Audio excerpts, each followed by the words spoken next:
Greetings and salutations, my name is Deltran, doing Flier Emblem Heroes, talking about Flier Emblem, showing you some tips, tricks, and strategies based upon the tips that I gave the other week. I figured having a more direct pictorial reference for some of the things I was talking about might be a good idea. And we're seeing one thing right now. A lot of people are really concerned about archers. Whenever you have reposition on your flyers, you can easily set people up to be able to slingshot around like I just did there. Feel free to go ahead and rewind this just a moment to catch it again. You will see that tactic again here in a moment.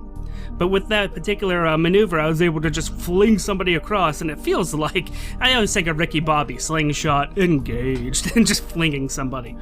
Here's another thing about having movement skills in your B slot.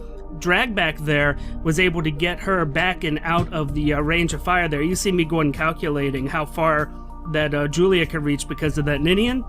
And now I know everybody is safe, not only because of the flyers being on top of the lava, but because of the drag back that was on the left. There was no way they were going to scooch over and tag her.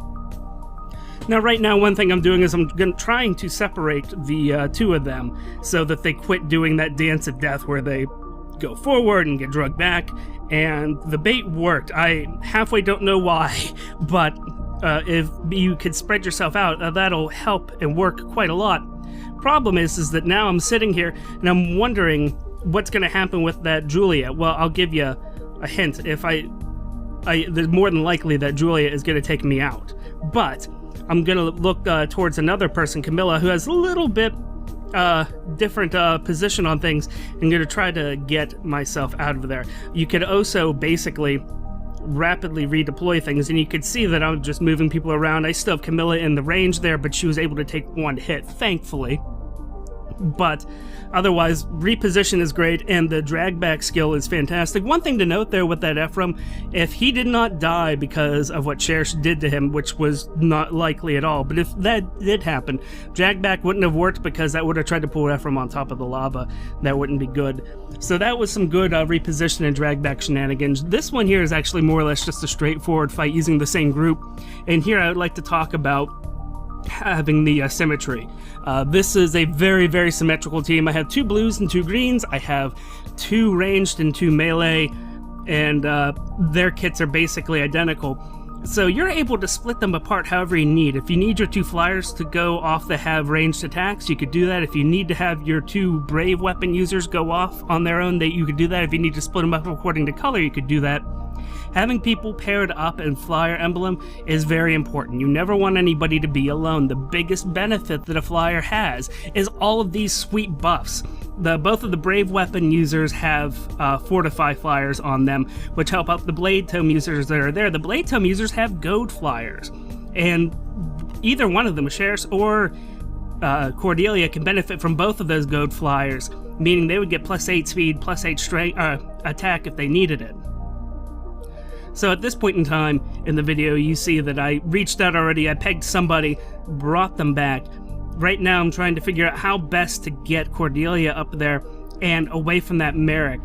Whenever the enemy clusters up, it is bad news for you, so you really have to prioritize not getting hit. Now, on top of that, you have to not get cornered. There's a danger here that those guys will come forward and down and would pin somebody in that bottom left-hand corner. Don't let that happen to you. You want to be more towards the middle so that you have somewhere to move and that you can reach out and strike. Now everybody's getting a little closer. I'm getting more in danger of being pinned in there.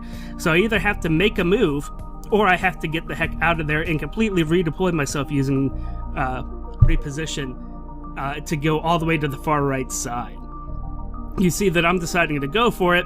I'm able to pull somebody down into their doom here in just a moment, and I'm still checking the range with Merrick because that's very important. Merrick is going to tear me up if I don't do something about that. So I decided what the best course of action there was. And we're going about there.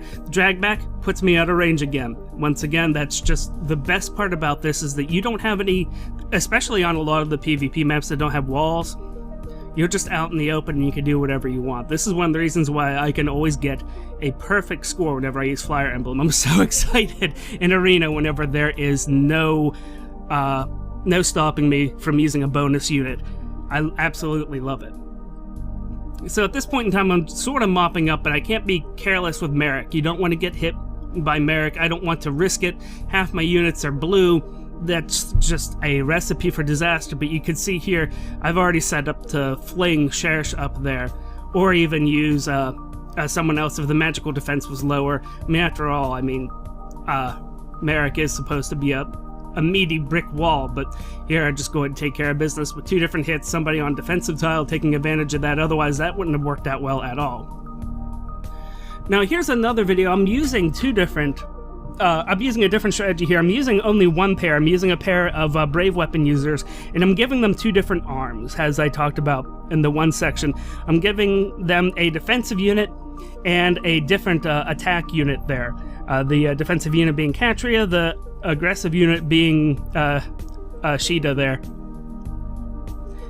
And I am trying, and for the most part, those 2 on the left, they can support each other, but really they need to have support from the other 2. You can see that I'm keeping them there as their own pair, but they're not a symmetrical pair. They don't have any symmetry going on. They don't share a color. They don't share a set of skills.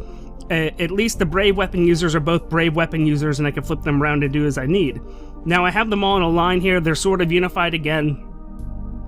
I'm going to be giving some bonuses there to Katria here in a moment, and it looks like things are pretty much wrapped up here, but I end up falling prey to 2 different problems. One, I'm about ready to not prioritize living over top of dealing damage. I decide to push for it, and I calculate things. I already did the math in my head, but I'm going to screw up here in just one moment, and it's because I'm using my arms separate from the core there. The core are the 2 guys on the right. Now my arms are completely separated, and I'm like, oh yeah, I'm going to go up here and kill Nunu. Well, I'm 1 damage short. I wouldn't have been 1 damage short if I would have done something else with Katria, and we don't need to watch this. Let's just keep going. Cordelia didn't like Nunu. But I would have been fine had I kept Katria up there for the goad benefits that she had. Now here's another example that I want to show you, and this works out really well that I did bring 2 different blue walls, and that I'm fighting 2 different reds. But here's the deal. I'm running a core mixed with infantry. So I have a small Flier Emblem team, and their similarity is they are flying blue walls. They're combined with Path of Radiance emblem? I don't know. with those 2. And I need Ike to take out Hector. That is the check there. Ike could, with support, take out Ryoma, or could take out the other Ike. But if I have him engage those, then he's not going to have the strength left to fight Hector. Hector has distant counter. It's not going to be a good fight. And then, of course, I'm threatened by Lind there. So you see that I'm keeping those 2 flyers together. I put Soren separately and let the walls back him up. And I completely shielded him from the wrath of Ryoma and Ike there. And I was able to just put Ike all by himself, because that's what an Ike can do, and operate on, in his own way. So having a core in your Flier Emblem team lets you mix it into other teams, and as long as you keep them both together, they'll be happy. Both of those guys have the goad flyers, which gives attack and speed bonus during combat, and that is crucial for being able to handle this situation, and that's how that got all nicely wrapped up. So if you have any questions about Flier Emblem, about either video, about builds, about anything, please post them down in the comments. I'd be more than happy to talk to everybody about Flier Emblem. It is an absolutely fantastic thing, and I want to make sure that you get the best out of it. As you see here, you don't need Hinoka, you don't need Minerva, you don't need anything super great. You do need to invest in your team, but it's not necessarily something that you have to be a whale to do. You could have an okay core as a free-to-play player, and if you do throw a little bit of money at this once in a while, not encouraging you, not telling you to do so, you should have a functional Flier Emblem team, even without Flying Blade Tome users. So hey, do me a favor, rotate this phone into portrait mode, or hit escape on that desktop, and hit that like button if I've given you something to chew on. If you missed any of the latest Fire Emblem Hero information, tap or click any of the links on the left, and if you like your information hot and fresh like Grandma's cookies, hit that subscribe button. My name's Deltran. Thank you guys so much, I greatly appreciate all of you, and until next time, take it easy.